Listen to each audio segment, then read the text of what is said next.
What's up, everyone? Actually, I haven't had pizza for a while, and I haven't been really craving, particularly Chicago deep dish pizza.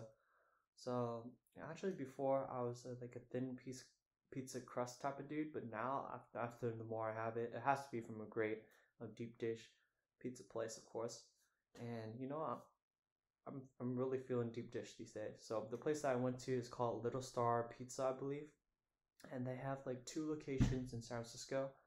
Then I think may have some other locations within the Bay Area as well. But yeah, it looks pretty good. We got a meatball, a sausage, and mozzarella Chicago deep dish pizza right here. So let's get into it. And the crust looks really good as well. And you guys may be bashing me because I'm using a knife and fork, but eating a Chicago deep dish pizza particularly can get quite messy, and I feel like a fork and knife would be alright. I think this is cornbread on the bottom as well for the crust. Interesting.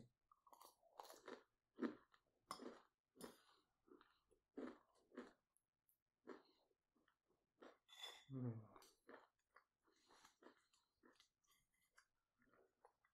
Oh yeah, the mozzarella cheese. Can't really see here, but there's multiple layers of cheese as well. And then the nice little crunchy kind of cornbread type of crust is a nice little addition to it.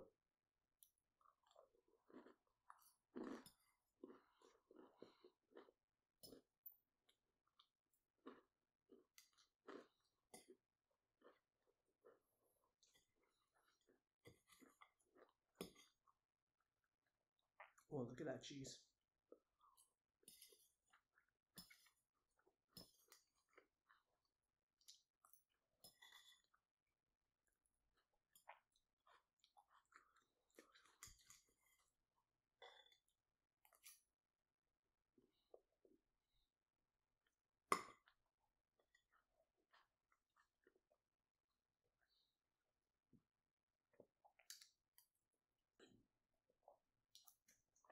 So let's talk about today's topic. So I'll be going over what happened in God of High School episode 3 and 4. So if you remember from episode 2, there was that big fight between Go Gamdo. No, not Go Gamdo. I mean, what was his name? Kang Mansuk and Jin himself, where Jin overly easy powered him. So the results of the match from before, Go Gando, he was that Tai Chi user, and he's badly injured and is unable to further participate in the tournament. And then now Kang Mansuk is actually mentally ill, and he isn't able to continue in the fight either. So now, obviously, Jin violated the rules of interfering with someone else's match, right? So there has to be some consequences of some sort. Now, everyone is trying to think, should we eliminate him from the tournament, or what other punishment should we give him? Now, Park Mujin recognizes that Jin has the last name of someone he recognizes, and he has some suspicion that he knows his grandfather. So that kind of intrigues his interest a little bit there. Now, moving on, Yumira is faced up against Ma Mision. Sorry, I'm probably mispronouncing it. So she's a undefeated professional wrestling champion. So she ain't no chump either. So what I really like about Yumira, she is definitely has her life on the line. Well, they're not fighting for each other's life, but Mami-san is giving her a pretty hard time. But what I like about Yumira, she at one moment in time she loses her sword, but she's not deemed useless. I see like many other characters in other anime, once they don't have their sword, most of the time they're pretty useless without their weapon. But in this case, she's not. So she still uses her moonlight sword techniques instilled within her from her father, but she doesn't use her sword, right? Since she doesn't have it, she uses her arms, which I pretty much are like the extensions of her body, which she can use for techniques. And she turns the fight around and defeats Ma Mission. Let me get a quick sip right here. So now, transitioning back to the consequences of Jin's, the commissioner pulls Jin aside, saying that, okay, we'll break you a deal. Instead of kicking you out of the tournament completely, we'll actually give you a chance. If you can defeat one of our commissioners that we pit off against you, then you're allowed to be re-entered into the tournament. So obviously Jin accepts that deal.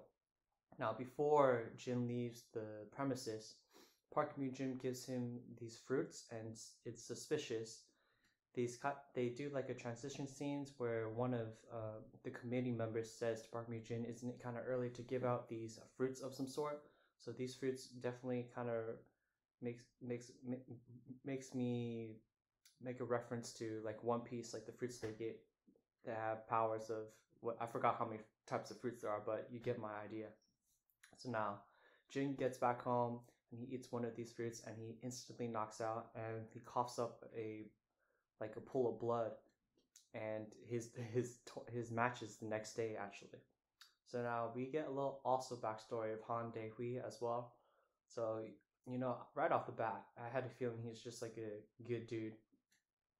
So he visits his friend in the hospital whom he's really close with. He's probably one of his best friends, if not his best friend.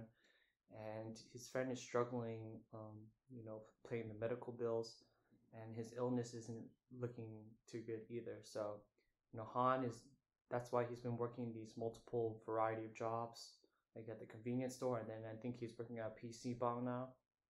So he's trying to meet ends meet, and help pay for his friend's medical bills. And I believe his friend's sister is also helping out as well. Okay, now they fit so much into episode 3. So now after the Yumira fight, now we have Han Dae-hui, and he's pitted up against Big Sun-chul.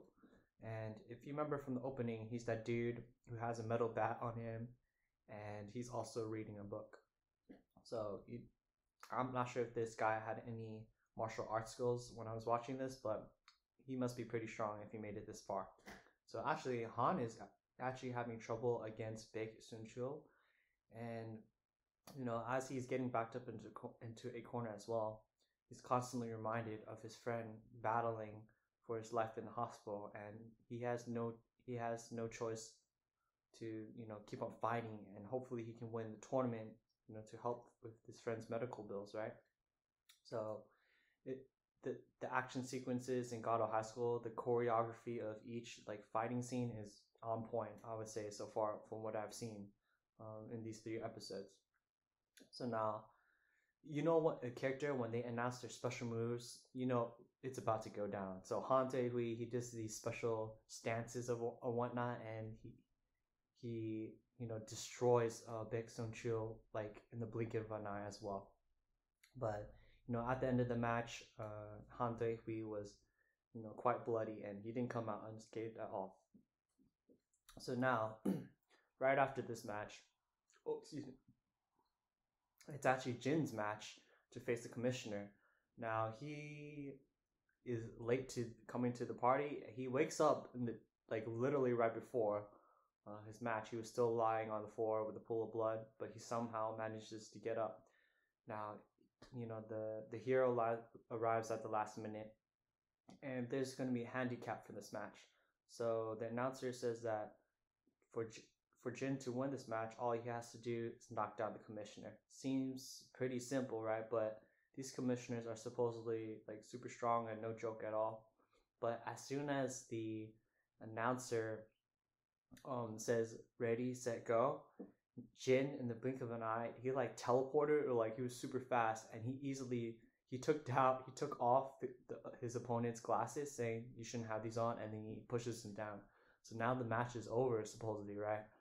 But this match seems super anticlimactic. But I already knew Jin was super strong to begin with. But the commissioner actually lost his cool, saying, that the match ended too soon. I want to do a real fight.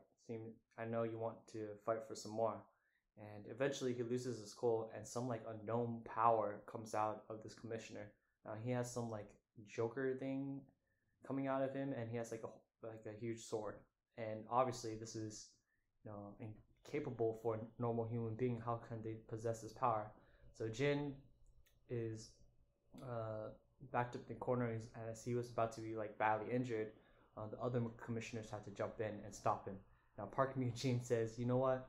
You went too far. We're deducting payment for 3 months from your paychecks," which was kind of funny. Now, Park Myung-jin is impressed by Jin, and his suspicions were correct that he has to be the grandson of, I forgot what Jin's grandfather's name was exactly, Park Tae-jin, or actually I'm not sure, but anyways, yeah. So Jin is allowed to reinstate into the tournament.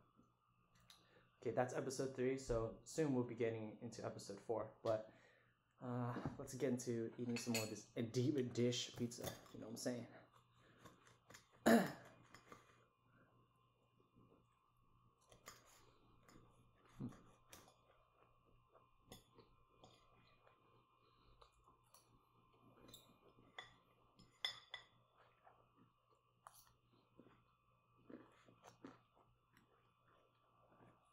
Maybe next time I'll add more toppings. But Middle Star Pizza, super. I like the pizza. It's solid. It's my first time trying it. The crust is a little different. It reminds me of cornbread. I'm pretty sure they use some cornmeal of some sort. And plentiful, full of sauce. Nice, good red sauce right here. Multiple layer cheese after. Has some cheese on the top with the mozzarella, and then after the red sauce and some decent amount of meat, and then they have another layer of cheese underneath. So it's super solid. They have multiple other pizzas I wanted to try, obviously, but I can't try all of them at once. But maybe eventually I'll try more of their pizzas.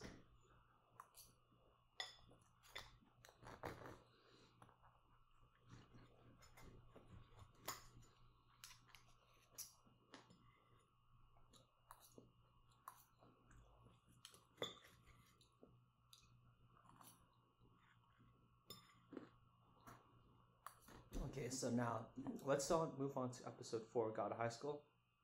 Now, first, after watching this episode, it kind of seemed like a filler type of episode. So usually in anime, when it's like a long running series, they have like filler episodes here and there. But I'm not sure if this is canon to the story. But anyways, so this rich, famous individual who's supposedly a renowned martial artist,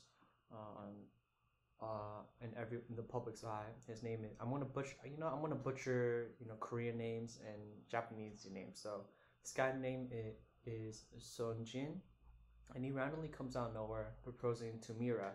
Now this obviously shocks everyone. Jin and Daehui are also there at that time when he proposes to her, and she's just in high school. I don't think she's even legal age. I don't even know what the legal age is in Korea, but I'm not gonna get too deep into that. So anyways, Mira actually accepts his proposal, since that he thinks that his popularity and his influence will keep the Moonlight style alive, and may even be popular in the world of martial arts. So now, get a little flashback. The uncle of Mira and her sister, he raised them when they were very young, and he also tried to attempt keeping the dojo alive. Now, I believe her uncle wasn't as dedicated compared to Mira's father. He was like the headmaster and taught Mira all that she knew, I'm pretty sure. But her uncle was not very good at the Moonlight style, and even some of the students beat him. So a lot of the students probably left, saying, why would I continue training here if the master is so weak? So Mira felt obligated from that point on to carry on the tradition of the Moonlight sword style. So Seonjin tells Mira's uncle that, I will take good care of Mira, and I see a future with the Moonlight style, and I can spread its influence all over the world, making it very popular. So the uncle feels kind of bad about Mira. He recognized that he took her out a couple of times, saying, "Oh, do you want to try some clothes on? Do you want to do nail polish and stuff like that?" And every time Mira said no. She's working at the dojo, continuously practicing the moonlight sword style. And obviously, as a young teenage girl, you want the lifestyle of all the girls around you in high school, right? They're going shopping, they're getting their nails done, stuff like that. But she never had the time to do so. Let me quick sip right here.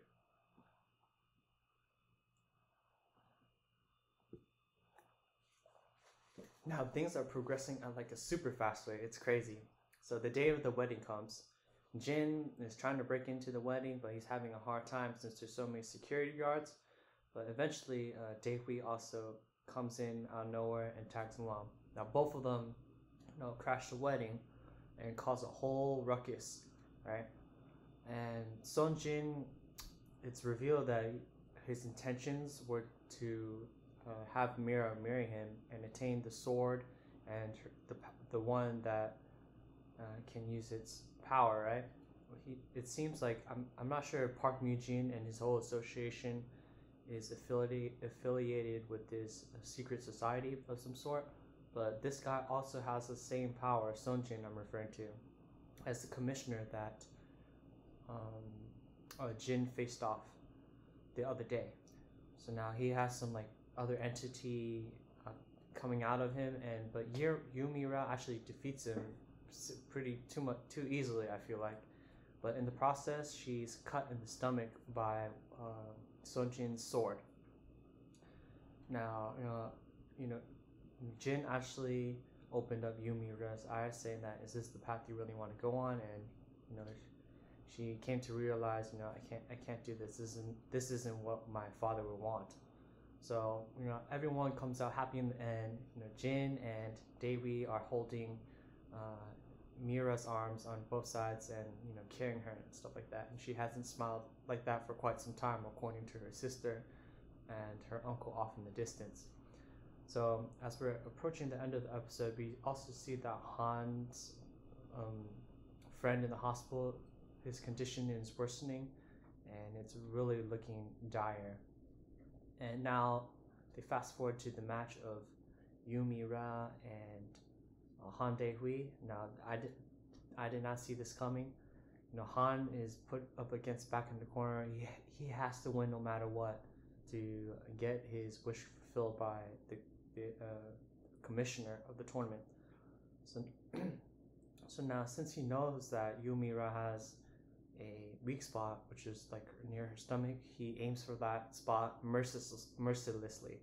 So now the match is looking so gruesome, even the audience can't even bear to watch. And Yumira is bleeding profusely from her stomach. And as the match is immediately called off since Yumira is unable to fight, Han actually passes Jin within the hallways with this towel on his head, saying he's definitely not proud. This is not the way of a true martial artist, right? But he has to do whatever it takes to win the tournament. Now Jin is like kind of looking at him with a stank eye and saying, "This is not like Han at all. The real Han I know wouldn't normally resort to dirty tricks like this." So we'll see if Jin actually, asked Han what's going on. So now, I believe in the beginning of episode 4, they mentioned about, or not the beginning, but sometime in this episode, I think Jin is up against some Brazilian taijutsu user. There's so many characters' names, but I forgot the name. Can't remember on the top of my head. But obviously, I'm thinking the finals has to be Jin versus Han, and we'll see how that fight goes down as well. But yeah, that's pretty much wrapping up God of High School episode 3 and 4. Every episode has action. This episode kind of seemed a little slow because we saw Yumira getting married to this fake famous martial artist, if you will. But they had some action sequences here and there. But yeah, check out Little Star Pizza. It's pretty solid in my opinion. I think this is one of the most rated in San Francisco, on Yelp at least. It's been on my radar for quite some time, and I've been happy to finally try it. So yeah, thank you for watching. Hope you guys are doing well out there. Alright, peace.